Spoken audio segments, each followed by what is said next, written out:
Bismillah, Assalamualaikum warahmatullahi wabarakatuh. Oke, sahabat muslim dimanapun kalian berada, semoga selalu senantiasa berada dalam lindungan Allah dan karunia-Nya. Kembali lagi bersama saya dan Kak Fatah. Kali ini kita sedang refreshing ya. Kita sedang jalan-jalan di mana Kak Fatah ini? Di pantai. Di pantai. Oke. Pantai apa ya namanya? Lempasing pokoknya. Pantai Lempasing. Oke, di daerah Bandar Lampung. Oke. Kali ini kita akan bincang-bincang terkait dengan momen hari ini, terkhusus karena kita sedang refreshing, kita sedang di pantai, jadi kita akan berbicara terkhusus bagaimana sih agar segala kegiatan kita itu mengandung pahala dan positif gitu. Jadi tidak di luar dari syariat Islam sehingga itu menjadi dosa. Maka kali ini kita akan berbincang-bincang tentang kan anak muda itu butuh masa, butuh waktunya mereka untuk refreshing. Namun refreshingnya mengandung pahala. Baik, Assalamualaikum. Waalaikumsalam warahmatullahi. Oke, sehat Kak Fatah? Alhamdulillah. Alhamdulillahirobbilalamin. Oke. Nih Kak Fatah, jadi kan hari ini banyak wisata yang memang itu kebanyakan alam. Nah, jadi wisata alam yang itu menjadi banyak orang muda-mudi berlibur ke sana. Nah, lantas bagaimana supaya kegiatan atau refreshing wisata itu selalu mendapatkan pahala dari Allah Subhanahu wa taala. Baik, bismillahirrahmanirrahim.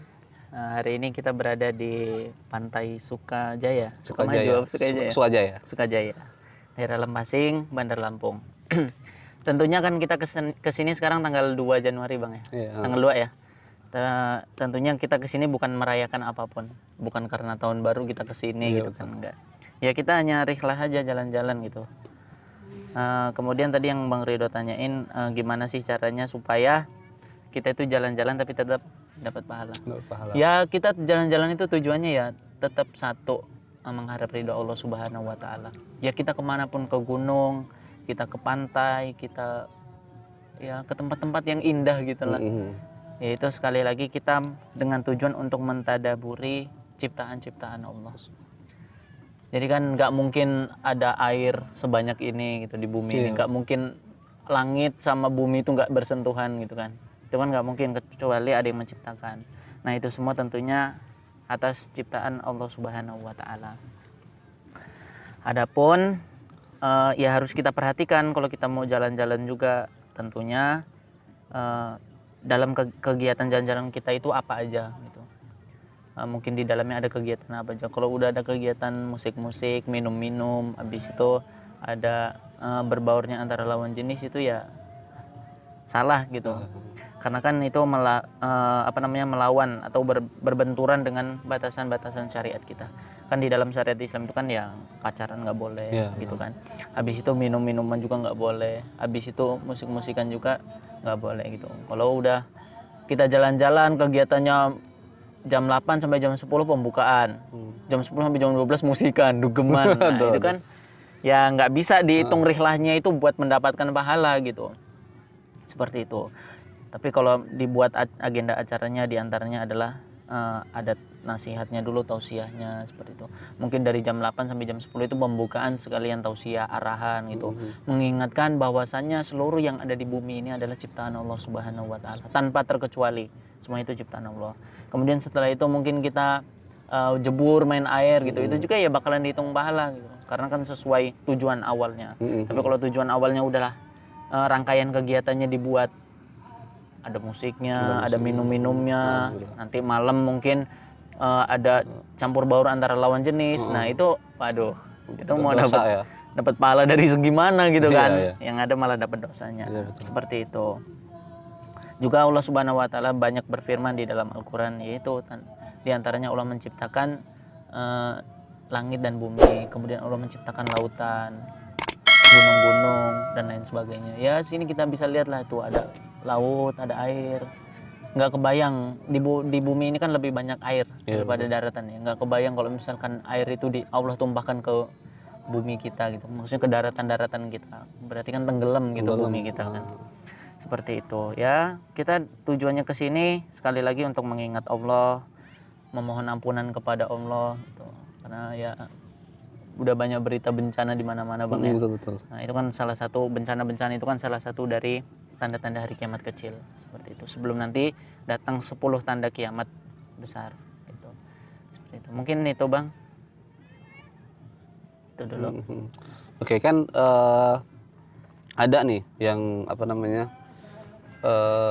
ketika seorang itu berwisata, mereka itu berharapnya untuk kesenang-kesenangan gitu loh, sehingga ya banyak kejadian yang itu di luar keinginan gitu loh, seperti ketika mereka berwisata tiba-tiba berkelahi, terus berbeda pendapat gitu, sehingga menimbulkan masalah gitu loh ya, nanti berkelanjutan. Jadi sudah mereka wisata itu supaya mereka senang-senang, have fun, tapi setelah acara itu malah menjadi masalah. Nah, itu kan seperti itu, kadang ada aja masalah seperti itu gitu. Sehingga itu akan malah justru menambah dosa. Jadi dari awal niatnya untuk senang-senang, lalu akhirnya mendapatkan dosa karena tidak sesuai dengan syariat. Setelah acara selesai malah mendapat dosa lagi karena rangkaian acara yang tidak baik gitu. Jadi kira-kira ini Kak Fatah, bagaimana agar setiap acara, jadi setiap acara ini ketika berwisata tidak banyak terjadinya salah paham gitu, tidak jadinya salah paham atau pertengkaran dan lain sebagainya. Kira-kira apa gitu loh? Baik, kalau untuk hal seperti itu, kalau tadi kan kita pingin berangkat itu niatnya udah pingin happy, senang-senang gitu kan. Tapi kok di pertengahan jalan malah banyak cekcok, banyak ribut gitu. Iya, betul. Satu yang perlu kita perhatikan dari sebelum berangkat itu, kita berangkat dengan siapa gitu. Apakah kita itu bersama orang-orang yang senantiasa beribadah kepada Allah atau yang nggak pernah nginget Allah sama sekali gitu kan. Kalau kita berangkat sama yang senantiasa beribadah sama Allah, itu insya Allah jarang terjadi seperti itu gitu. Kalau kita berangkatnya sama orang-orang yang nggak pernah sholat, ya mereka itu nggak pernah mikirinnya pakai ala Islam gitu, mikirnya ya pakai egois sendiri-sendiri gitu, akhirnya ribut ujung-ujungnya seperti itu. Tapi kalau misalkan nih kita berangkat sama orang-orang yang mungkin rajin sholat, habis itu yang keislamannya istiqomah gitu, itu insya Allah nggak ada terjadi seperti itu, karena kegiatan udah dirancang. Nanti dari jam 8 sampai jam 10 apa, dari jam 10 sampai jam 12 apa, nanti jam 12 sholat, seperti itu. Dan kalau di dalam Islam ketika safar itu harus menunjuk satu ketua, maksudnya ketua safar seperti itu. Jadi semua mandat itu berasal dari ketua itu, seperti itu. Jadi nggak ada namanya bawahan itu memberi keputusan, nggak ada. Dan ketika kita sudah menunjuk satu ketua, kita harus ikut sama keputusannya, apapun itu. Kalau di dalam Islam seperti itu.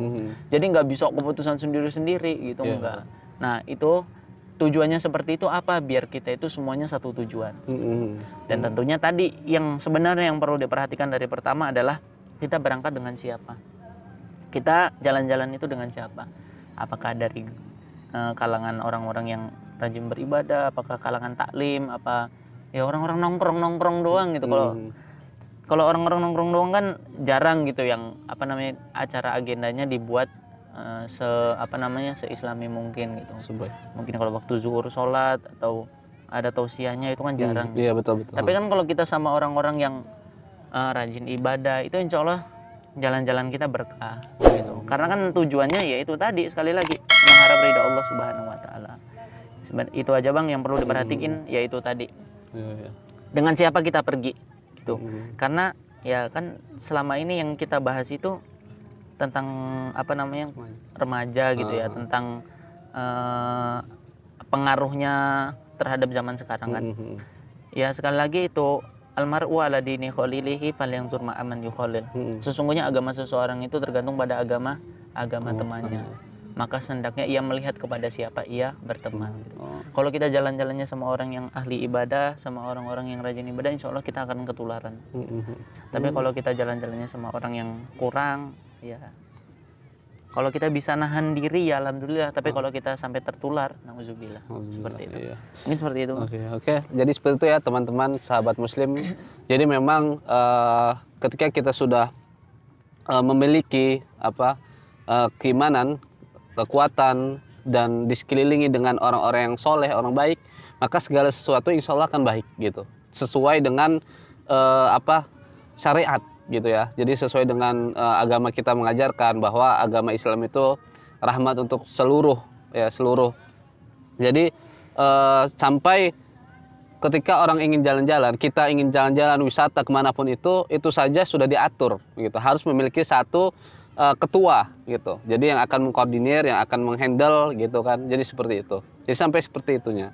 Maka teman-teman ya kita selayaknya bersahabatlah, bertemanlah dengan orang-orang solih gitu. Karena teman-teman yang baik, orang-orang solih itu akan selalu mengingatkan kita kepada Allah Subhanahu Wa Taala.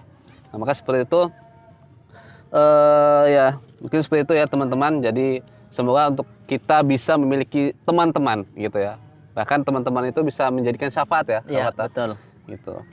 Jadi insya Allah. Jadi seperti itu mungkin video kali ini cukup. Insya Allah semoga ini menambah wawasan kita serta menjadikan kita termotivasi untuk memiliki teman-teman yang baik, teman-teman yang solih, di lingkungan yang baik, di lingkungan yang selalu memberikan kebaikan kepada kita semua. Mungkin cukup. Wal akhir mungkin dari saya dan dari Kak Fatah, kami ucapkan terima kasih. Jangan lupa like, comment, and subscribe, dan boleh di-share ya teman-teman agar kebaikan ini selalu tersebar ya, bahkan ke teman-teman, saudara, bahkan keluarga kita gitu, agar menjadikan manfaat. Mungkin cukup. Wassalamualaikum warahmatullahi wabarakatuh.